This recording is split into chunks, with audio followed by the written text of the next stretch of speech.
আসন্ন এডিসি নির্বাচনকে সামনে রেখে নির্বাচন কমিশনারের সঙ্গে দেখা করলেন রাজ্য বিজেপি সহসভাপতি রাজীব ভট্টাচার্য ও রামপদ জমাতিয়া। উপস্থিত ছিলেন জনজাতি মোর্চার সাধারণ সম্পাদক বিদ্যুৎ দেববর্মাও। স্টেট ইলেকশন কমিশনার মানিকলালদের সঙ্গে দেখা করে রামপদ জমাতিয়া ও বিদ্যুৎ দেববর্মারা বলেন, এডিসি নির্বাচন যাতে শান্তিপূর্ণ হয় সেই দাবি তারা রেখেছেন। পাশাপাশি তারা দাবি রেখেছেন জনজাতির বিভিন্ন ধর্মীয় অনুষ্ঠানের দিনগুলো এবং পরীক্ষার দিনগুলোতে যাতে নির্বাচনের দিনক্ষণ তয় না করা হয়। এডিসি নির্বাচনে সর্বমোট ভোটার প্রায় 8,64,000-এর কাছাকাছি, যার চূড়ান্ত ফাইনাল তালিকা এই মাসের 23 তারিখেই চূড়ান্ত হবে বলে জানা যাচ্ছে। এছাড়াও ইলেকশন কমিশনারের তরফ থেকে ইতিমধ্যে সমস্ত রাজনৈতিক দলের কর্মকর্তাদের দফায় দফায় ডেকে এনে আলোচনা করে শান্তিপূর্ণ নির্বাচন করার পরামর্শ করছেন স্টেট ইলেকশন কমিশনার মানিকলাল দে। আগরতলা থেকে রাকেশ দাসের রিপোর্ট, লাল শক্তি নিউজ। আজকে কি বিষয়ে দেখা করলেন, কার সাথে দেখা করলেন? আজকে আমরা নির্বাচন কমিশন যিনি আধিকারিক রয়েছেন উনি আমাদেরকে ডেকেছিলেন এবং সব পলিটিক্যাল পার্টিরই দফায় দফায় ডাকছেন যে সামনে আসন্ন এডিসি নির্বাচন, এই নির্বাচনকে সামনে রেখে এই রাজ্যের যাতে সুন্দর ফেয়ার ইলেকশন হয় তার জন্য সমস্ত পলিটিক্যাল পার্টিরই ডেকে থাকেন। সেই সুবাদে আমাদের ভারতীয় জনতা পার্টিকেও ডাকা হয়েছিল।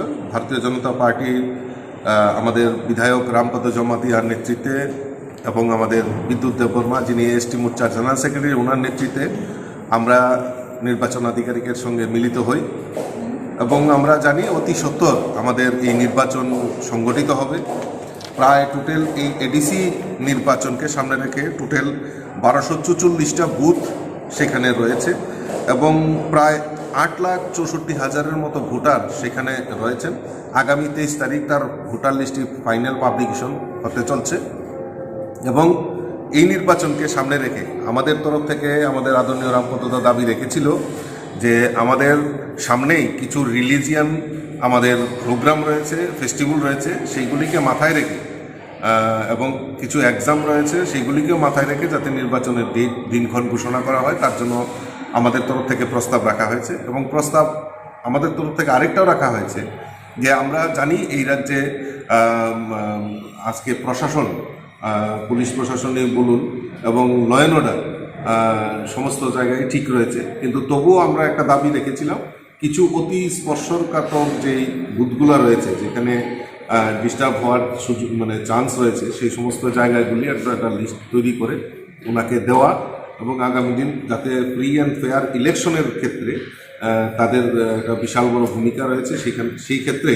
যাতে সেইগুলো অতি স্পর্শকাতর যে বুথগুলি রয়েছে সেখানে যাতে সিকিউরিটি ভালো করে প্রোভাইড করা হয় তার ব্যবস্থা করা, এই প্রস্তাবগুলি আমরা রেখেছি। এর জন্যই আজকে আমরা এখানে মিলিত হয়েছি। আলোচনা হলো। নমস্কার। আজকে আমাদের এডিসি সামনে ইলেকশন হচ্ছে, তো ইলেকশনটার বিষয় নিয়ে আমরা এখানে আমাদের ভারতীয় জনতা পার্টির পক্ষ থেকে আমরা এসেছি। আমি ভাইস প্রেসিডেন্ট আমাদের রাজীব ভট্টাচার্য, আমাদের ভাইস প্রেসিডেন্ট বিদ্যুৎ দেববর্মা মহোদয়, উনি জনজাতি মোর্চার জেনারেল সেক্রেটারি আমাদের রাজ্য কমিটি। আমরা তিনজনকে পার্টি দায়িত্ব দিয়েছি এখানে আমাদের বিষয়ে আলোচনা করার জন্য। এখানে যিনি আসেন এমএলএ সাহেব, ইলেকশন কমিশনার এখানে আসেন রাজ্যের, তো ওনাকে আমাদের পক্ষ থেকে বলা হয়েছে যে যাতে ইলেকশনটা যখন হবে তখন কোনো ধর্মীয় অনুষ্ঠান, পরীক্ষা বা এইসব ধরনের একজন বিশু, বিহু, এসব অনেক কিছু আসবে, তো এইগুলি যাতে ইলেকশনের মধ্যে না পড়ে একটু দেখে যেহেতু সেন্সিটিভ বিষয় এগুলি বাদ দিয়ে যাতে এইটা করা হয়।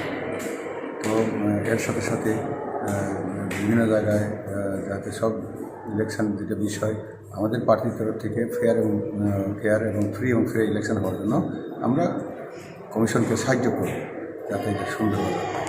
তো এটাই বিষয় হচ্ছে।